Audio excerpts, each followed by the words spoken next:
Hey, good morning, everybody. Welcome to another Telling It Like It Is. My name is Jade Alberts, the founder of Pure Guidance. We're a purpose before profit group that goes out there, shares our knowledges, help everybody from mental health to scaling to finances, whatever you need. Give us a shout. We'll sit down and have a coffee with you. Also, scrolling across the bottom is our new company, Blockchain Assurance. We're a traditional company for non-traditional industries. If you're misunderstood or overpaying, reach out to us. The link will be in the comments section already, so you can just click on it. And of course, Founders Coffee. It's just a place to meet like-minded people. Come out. I think we had 22 or 23 this week. Come say hi. Entrepreneurship, as you're going to hear from our conversation today, is not the easiest journey in the world. So it's just a safe place for you to come and hang out. But we're talking a little bit about before, Brad and I probably would have just kept going, talking about video games and golf and baseball and all the other things that we love and do and have in common. But Brad Olesky, the general manager, founder of LiDAR Golf, is my guest today. How are you? I'm doing great today. Doing great. Yeah, feels. Thank you for having me. Oh, it's an honor to have you on here. And the funny, I just rattled off three things, and you and I probably could have just had a conversation of playing video games for 30 minutes and baseball. And I just put this up. Well, I'm going to put it on right there. My last hole in one. So I was just going to get my last hole in one. It was about 3 years ago on Father's Day. So I'm just going to put it up there as I like golf. No doubt. Well, congratulations on the hole one. That's a feat in itself. I haven't got one yet. I've come close, like a foot away, but never got one yet. So yet. Yeah, that's a key word. Yet. You never know how it's going to be, right? You're never a failure until you quit trying. Exactly, right? Exactly. Well, you and I met at Platform Calgary. You were going through their program, and we kind of really connected there and had a heart to heart. And and we said entrepreneurship is a journey, and I think you have one that's worth sharing. And it's something that I stress here a lot, right? The vulnerability. Why we do this? It's authentic. It's real conversations, and we glorify this process. So I would love for you to share a little bit of your background, and let's talk about this journey. Sure, absolutely. I'm going to start with I was when I was young. I had some really good business role models. My grandfather owned a sporting goods store out in the Fraser Valley. And I would get the shiny new Norco BMX every year when I go see. But I saw the good times in business. I saw, like hanging out with my grandpa and seeing him, treat his customers well and what that meant. And then, my mom had a flower shop growing up. So this entrepreneurship just was instilled in me as a young lad. And then when I had time to break away and start my own life after high school. When I was in college, I started a dollar store. I had my first business, and I used it as while I was going to school. It was my case studies was all about my business. It's like, what location do I pick? Here's 3 locations, and every course that I was taking had some aspect of my business. So it really helped me have practical knowledge what I learned. And then I transitioned that business while I was in college to a arcade. Didn't tell my landlord, just went ahead and did it. Didn't tell the city, just went ahead and did it, which I don't think you do that anymore. But, no, I don't think so. No, I don't think so. So anyway, I had an arcade. Then I partnered up with it's like a vending company, and it was a profit share for the arcade machines. He brought them all in. We got pool tables, and San Francisco Rush was the hottest game at the time, and N64 was in your house at that time. So it was a cool age of where the arcades were just about to die, and before the barcades kind of brought them back. Yeah. And it was a cool time where I was the last of the arcades for a long time. So and that business was fun. But from that, I went into the golf course industry. I was managing the operations of a golf course in Harrison Hot Springs. So did 2 seasons there. And from there, I really, again, using my business knowledge, it was getting the members online, this new thing called the internet, and then building their website. And back then I was building a shot-by-shot tour of the course. I was building the metaverse in 1995, right? So, and it was every shot there was the pros tips, and you could tell like what iron you should be using, what the pros use that play the course. So I was really trying to build something then, and just kind of move forward. And fast forward, I went into banking after that. I got married, had to get a responsible job, but that entrepreneurship just never died within me. Like I was a branch manager of Kamloops for CIBC, and I ended up having spare time on my hands because we're in a city we don't know anybody. So I built this business called KamloopsGolf.com, and did the same thing what I was doing with the golf courses down in Harrison. And I did a shot by shot tour of all the Kamloops courses, but instead I was giving away like free golf course rounds. So the golf courses would give me free rounds to get their courses on the system, and then that would drive traffic because I was giving those rounds away to the public, and then I would sell advertising. So like it was cool to be then, because like my first website was with like GeoCities, right? And then try and make that into a professional business after that, and getting the first .coms, and like being part of that was really fun. Like I had an internet company then, and I was when I had one of the first digital cameras that around. It's like Kodak DC40, if I remember. It's a brick, like a whole thing, but all the realtors were using they were using their cameras and having to develop film, and I was here with a digital camera. And this is like, as a business person, it's about finding where technology is changing and where those opportunities exist. And when the birth of the internet came, it was internet web pages, things like that, digital to, or analog to digital film, like that.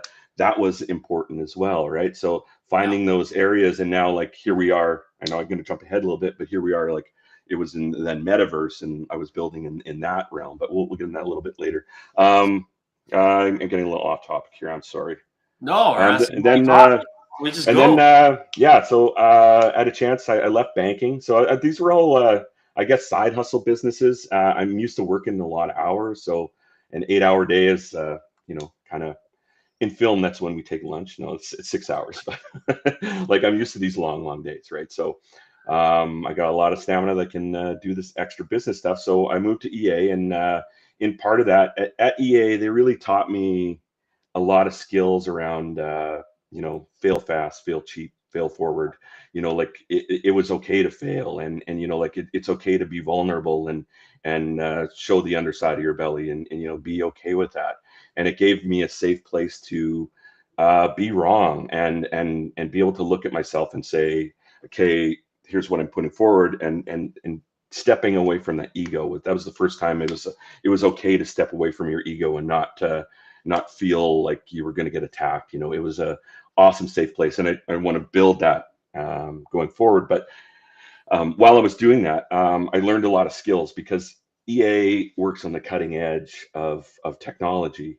And when we're trying to build something, like oftentimes there is no product that can help us. So it was they would send me to places like CES and the Consumer Electronics Show in Vegas and NAB, and I would find these. I was pretty much a hardware hacker for them with their motion capture and 3D scanning, and so I'd get these components from different industries completely. Sometimes, sometimes like we had a camera from the Mars rover, and that ended up being our facial camera. It was from Germany, this global shutter camera. But like finding those things, we had to like enhance our skills and basically make things that didn't exist at all, right? So but that fueled me in my business. So I learned like TIG welding and carbon fiber vacuum forming and CNC machining, and things like that because we have to make full scanning systems and all these things that just did not exist anywhere. So it was cool. So I took that into my business. I opened a company called Fireblaze Customs. At that time I was making motorcycle parts and things like that. I made actually EA's helmet cameras for all their helmet cams for their production. I made all of those. So that was a fun business. It morphed into something called Illumicraft, which was using more, centered more around aluminum and things like that, and TIG welding and making parts for like trucks and things like that. So, but these were side hustles. I always had like a safety net along with me, and it wasn't until I was down in. So I kind of bounced between film and video games for 20 years, doing doing a lot of cool things, but always had a business on the side. It ended up being a business. When COVID hit, we were stuck in. So my wife and I, we were in Toronto, like we were living in Oakville, and I was working at Ubisoft Toronto, and COVID hit, and we were locked down in our condo, and it was like nice penthouse condo. It was beautiful in Oakville, but they closed our pool. They all we could do was walk our dog, and we didn't know anybody, so we had no family or anything down there. So it was very lonely, and we had a chance to come back to BC and start a new business at our family farm. And we had plans, and we did something. We made a solar powered vegetable farm from a hayfield, and that was that business. It was one of the hardest business lessons of my life, that one. And up to now, I had a safety net. The dollar store, not so much. The arcade, not so much. But college student at that time, so it really didn't matter. But this one, it was the first time I'm stepping away from a 6-figure job to do something that at our family farm that could make some new business for us. So it went well. We set up, and there's nothing like the year we set up the farm. It was things you don't expect will come, and that year it was a drought, one of the worst droughts that BC has seen in a long time. But it just so happens I built a solar powered farm, and that sun actually was what was pumping my water. So I had farmers driving by with my place saying, "I have water envy. I can't afford to water like you." It's like my water comes from the sun, right? So like the drought actually fueled my farm. But business and family, hard. I wouldn't suggest it. You just don't know. I worked my whole life at a different pace. A high tech company pace, and I came back with that same tech drive. And I expected a lot from people that weren't used to working at the level that I did, and it made a lot of friction, and it ended up. I didn't get some stuff in writing that I should have even with family, yes. And one day I just finished plowing the fields, about to plant. It was about 14,000 potato plants or something like that. It was a large number. And I finished plowing the fields and got them. Everything was perfect. Get ready. I was planting the next day. On the door was a notice from a lawyer. It said, "You have 30 days to vacate." And my heart sank. This is hard. Excuse me. Yeah, heart sank. Our life savings, all in there. So I don't stay where I'm not wanted. So I walked away. We liquidated everything. This was on a Thursday. By Saturday, everything sold 10 cents on the dollar, and gone. And at that point, you see the good things that business can do, but then you see the ugly side, that where no one's coming to save you. It's just you. It's you left by yourself. Yeah. To figure things out. Tough. Really tough. And so you have a choice. And I contemplated life or death. I found myself about 60K past hope at the edge of a cliff in my truck. And I thought of my wife. I thought of my dog. Her dogs. I lost one of my dogs. That's why it's kind of not there. But I thought of them, and I wasn't about to leave them alone. I wasn't about to disappoint myself or my family. And I turned around and I came home, and then I dusted myself off. And the money that we recouped, I continued. We rented a place. Was able to get back on my feet. Went back to the film industry for a bit. Got some scratch back. The film industry and IATSE, they've always been my safety net. They provided for my whole life. So they got me back on my feet, and my brothers and sisters of IA, they were there for me too. So it built me back up, and then got to a point where I had a job offer. So this was a point. So I lost my business, and then 10 days later, my niece overdosed of a fentanyl overdose, and then a few months later, we lost my dad, because that's why I came back to the farm in the first place. He had congestive heart failure. So it was a lot of loss, and like all of that together, it's just you don't know how you're going to react until it just hits you, right? So, but I was able to pick up the pieces, come back, and I got a job in Montreal, and we ended up spending a good year in Montreal until my wife, she's a CEO of a nonprofit here in Alberta. She got a job opportunity of a lifetime, and she got an offer of a CEO job here in Alberta. So it was time to come home. So we packed up and moved to Calgary, and I joined IATSE 212 there. So my brothers and sisters again, picking me back up, and yeah, we started building a metaverse business called Metasoft, and that's where I first met you at Platform Calgary, and it was where I was first introduced to the ecosystem of how Alberta supports its startups, and I hadn't seen this anywhere that I've seen before. So Platform Calgary put me through a program.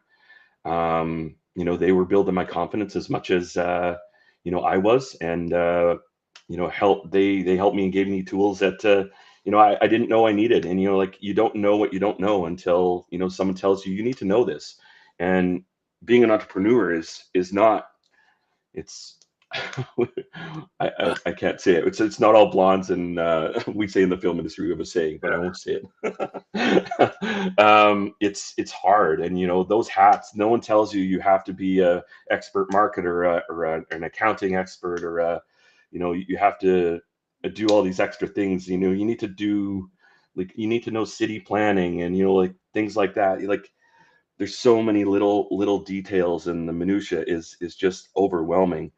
And having something like Platform Calgary there, it showed exactly where I had to. And it's not, I don't have to be an expert accountant, or I don't have to be an expert at this, but I need to know this stuff at a generalist level. And normally, we always had like, okay, we got to pay for a consultant here or that. But now with the age of AI, building a company in 2026 is so much different, because you can have these AI agents that are giving you advice and trying to poke holes in everything that you do. It's making wearing all those hats a hell of a lot easier. So we built Metasoft. I got some great feedback from you, Jade, at during that, and it was. I remember the first thing, he's like, metaverse. I haven't heard that word in a long time. I'm like, that was, and it stuck with me. I like, yeah, the writing's on the wall. Even one of my slides was of when I stood up in front of all those people, was everyone taking the exit for AI and me on loan on the road building the metaverse by myself. And what happened 6 months later? Horizon, shuttered its for Meta like to turn down the volume on Horizon, and then Fortnite laid off like Epic laid off a whole bunch of people off their platform, and I was building in Fortnite, so it's like, and I was just about to launch a major game that I was building, and I was going to go down. It was probably going to take me about a year to build, and it was another metaverse project based. It was on Bitcoin with their metaverse token, and I was going to build there, and I was like, maybe I should pump the brakes. And it's not that I don't think the metaverse is dead. I think the public doesn't have the AI tools that can help them build enough, because the metaverse isn't going to be built by developers. It's going to be built by everybody. And whoever gives the best tools to the public to be able to build these things is where we're going to see. And then we'll see the 3D internet thrive. Just like when we had GeoCities and everyone had the ability to make their own website and actually make it not just guys with shovels. It's not the under construction GIFs on the page. It's something different, right? But I pivoted, and it was a major pivot, and it was like, what am I going to do? Well, during building Metasoft, and what Metasoft was, it was a metaverse company. What I did, and I invested in existing metaverses buying their digital land. So an example being Earth 2, it's an Ethereum based metaverse. We have I've been investing there and just buying. What I'm doing is buying. It was buying golf course properties. This is how it started. I was buying golf course properties in this one-to-one version of Earth, and this is a playable version. And if I, as a developer, make experiences for these tiles, then my tiles will be worth more money. And this is the whole crux around that business, was build the experiences. So that's where LiDAR Golf actually came. I got that trademark a few years ago. I was building in PGA 2K. It was started in the Golf Club 2019, PGA 2K 21, 23, and now PGA 2K 25. Using the LiDAR scan data, that's where the name comes from. It's from the technology from LiDAR scanning. Using that data, we can make amazing golf courses. So building that for 2K25, I thought this was a great business. And it's like sometimes one of your arms of your business is going to give you traction that you just don't know, right? And like this was one of them. So when I was making my test content for LiDAR Golf, building in like for PGA 2K21, it was right away. I built the Rise in Vernon, was one of the courses that I built, and it got picked up by the Vernon newspaper. And here I am doing interviews, and like this is just supposed to be test content. So when I had to pivot, I went back to what have I been doing, what is going to give me some traction right away, and where does my passion lie? And you got to be truthful to yourself, and that passion was golf and video games and my time owning an arcade. Like this was all fun, and like I had a great time in my life and all those places, right? So so let's do what we love. And like I don't know how many days I have left, like we don't know. So might as well really follow your passion. And if there are customers there, and that was the difference with this one. It was it was the metaverse stuff. If you build it, they will come. Well, that's a baseball movie, and like it's not real. Unfortunately, like do your research and build it, and and pray to God they'll come. But there are no guarantees, right? And especially so you want to do what you can to really fulfill what you do. So then we started building LiDAR Golf. I'll break there. Like that's kind of like that gets us up to right now. And do you have any questions at all? I kind of talked a whole bunch. So. Oh no, it's as I say, more of you, less of me makes for a better conversation. So yeah. no, and first of all, I just want to, I think it's very important for you to share that, because thank you for being vulnerable. Thank you for for breaking down and crying. People have cried on here. I mean, I've cried on here because it is emotional. It is hard. It's very difficult. And we talk about little things like side of the desk. Stay at the side. Keep your companies aside of the desk till you're ready to go. Like Kelsey from Monarch, she did that.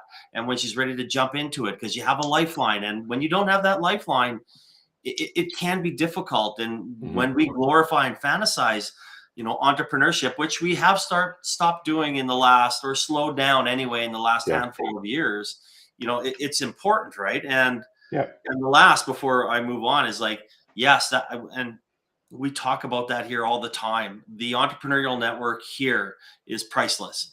It's like no other out there in North America. We help, we introduce, we cry, we sit there, we have coffees, we do whatever is needed to do to lift each other up and make an introduction, or try to, hopefully, if you are a consultant, be honest with somebody that, maybe they are going down the wrong road, or because just sitting there clapping your hands and saying keep going isn't good for the entrepreneur. Yeah. And for the record, I leak chaos. I don't cry.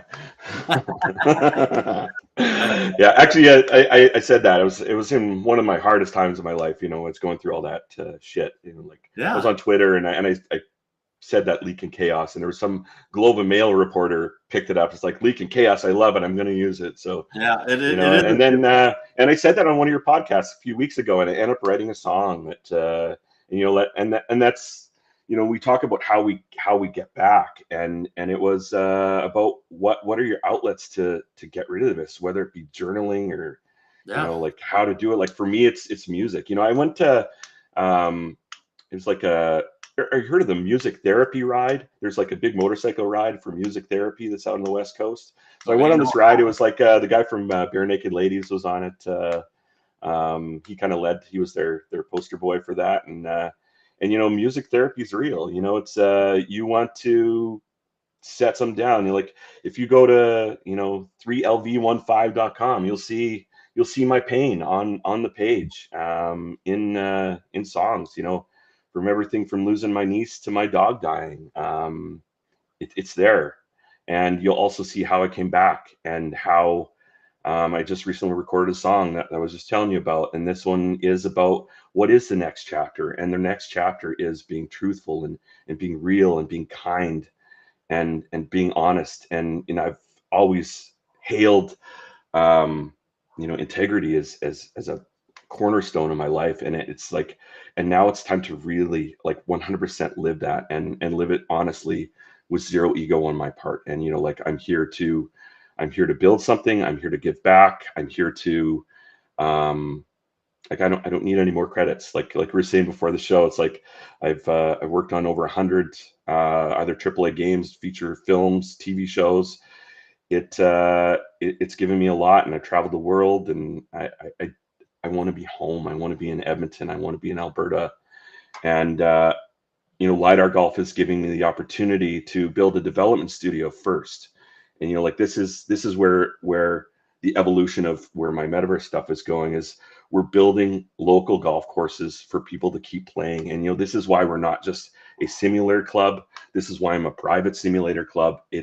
I'm a development studio. I'm making content. I'm putting Alberta on the map so people can play those golf courses, and it will bring people to our golf courses. And this is the crux around my business. But I needed all this equipment to test with, but I only needed 10% of the time. So it was like, how can I build content, have this expensive equipment, and have it pay for itself? And this is where the private simulator club came about. I don't want public. I don't need the traffic of public. I want because I want real high-end gear that is the best of the best, and you know, it's going to be breakable, and you know, it's going to be more fragile than the commercial versions of what's out there. But we're putting in you know, something that I need to test on, and the private club is people helping. They're going to help me test local golf courses that we will build, and this is how I transitioned from building golf courses with PGA to here. Is there was the company is Pro V or Pro T out of Holland, and they have this an overhead launch monitor called the Pro T VX. And this is they have something called Golf Core that's being launched, and it's a version of Unreal Engine, which I already know, and they're going to make it able for dudes like me to build golf courses for simulator. And you're like, this seems like a natural step. I've always wanted a gaming lounge. I've wanted to get back to those days of arcade that I remember. And this is how I'm bringing this back. Well, I love it. And first of all, I just want to give a shout out, like, thank you, Carol, so there for this. It is true. It is there. Thank you for the comment. And then I'm going to throw this up, and Brad will come talk to you. He'll reach out. I tagged him in the LinkedIn chat. He'll reach out to you after the conversation.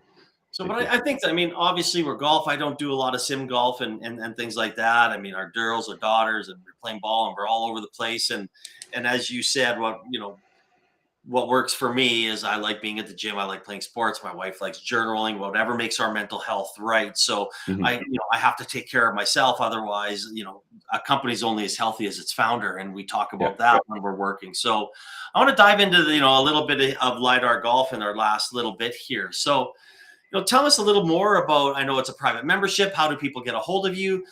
The link is in the website, so just click on LiDAR Golf. It'll take you directly there. And Brad's song is on there too. I put the link in there. If you want to, driving down the road or after this, you want to, put on some tunes, you can listen to that as well. And I'm just karaoke singer, so don't judge me. So what LiDAR Golf is we have golf simulation, we have racing simulation, we have flight simulation, and we have karaoke. It is a fun place. When I got a location, we got a place on the east side of Edmonton, just off 17th Street.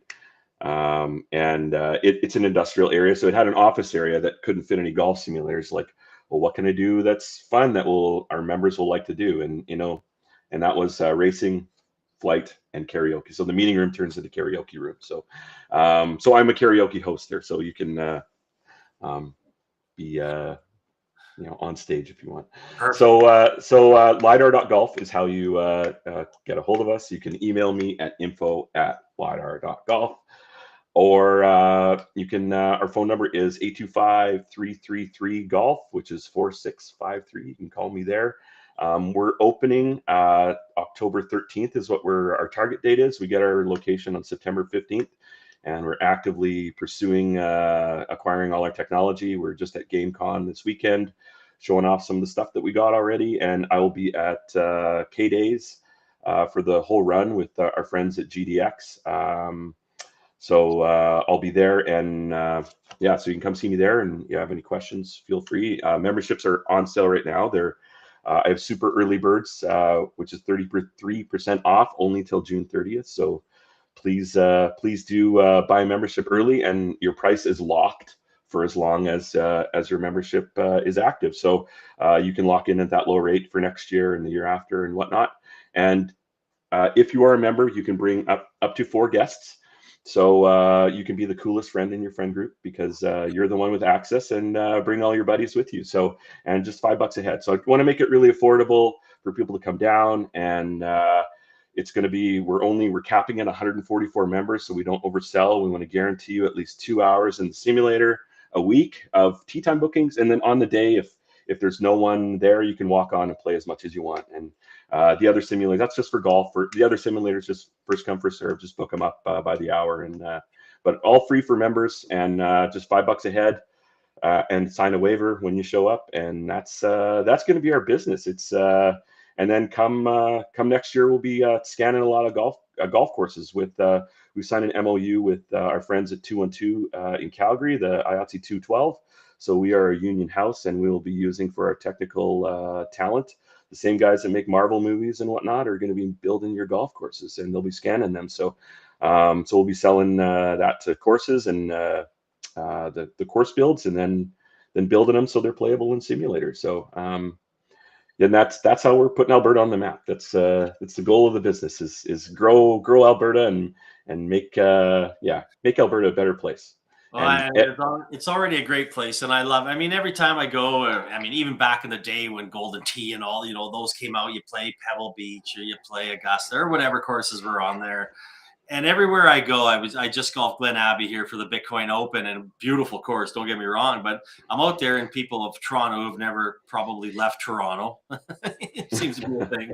What's the center of the universe? I heard. I know. I mean, they're like telling. I'm like, yeah, this course is great. I said, but you should come do Kananaskis, you can come do Predator Ridge, you should come do Silvertip, you should come do. I was like, you guys will be blown away once you leave your little hub here and see how great the golf courses are out here. So now scanning them, putting them on a map, and I think it's awesome.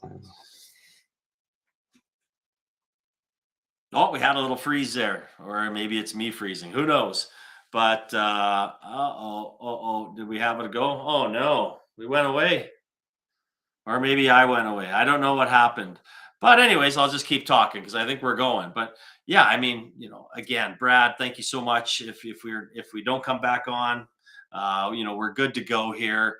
Thank you again for sharing your knowledge. Thank you for being vulnerable. Thank you for there we go. We've come back. See, there we go. This is why we do live. Like we do it. So I was just talking about, and I said, I always love my last question here, and again, anybody wants. I've been talking with Brad here, founder of LiDAR Golf. Go to the comment section, click on it. It'll take you directly there. I'm excited for it to open. When I'm up in Edmonton, I'm going to be bringing my clubs. I should have them in the background here, but I'm pretty happy with my hole-in-one little flag there. But on the if you had one piece of advice for a startup, a founder, or entrepreneur, what would that be? My piece of advice I have in 2 pages. I couldn't come with one. I'm sorry. So I'll rattle off a few things because they're important. One is stick the landing. Just stick the landing. That last 5%, so important. Let go of your ego. Get everything in writing, and take your lumps as tuition. This is what it is. And burn the boats.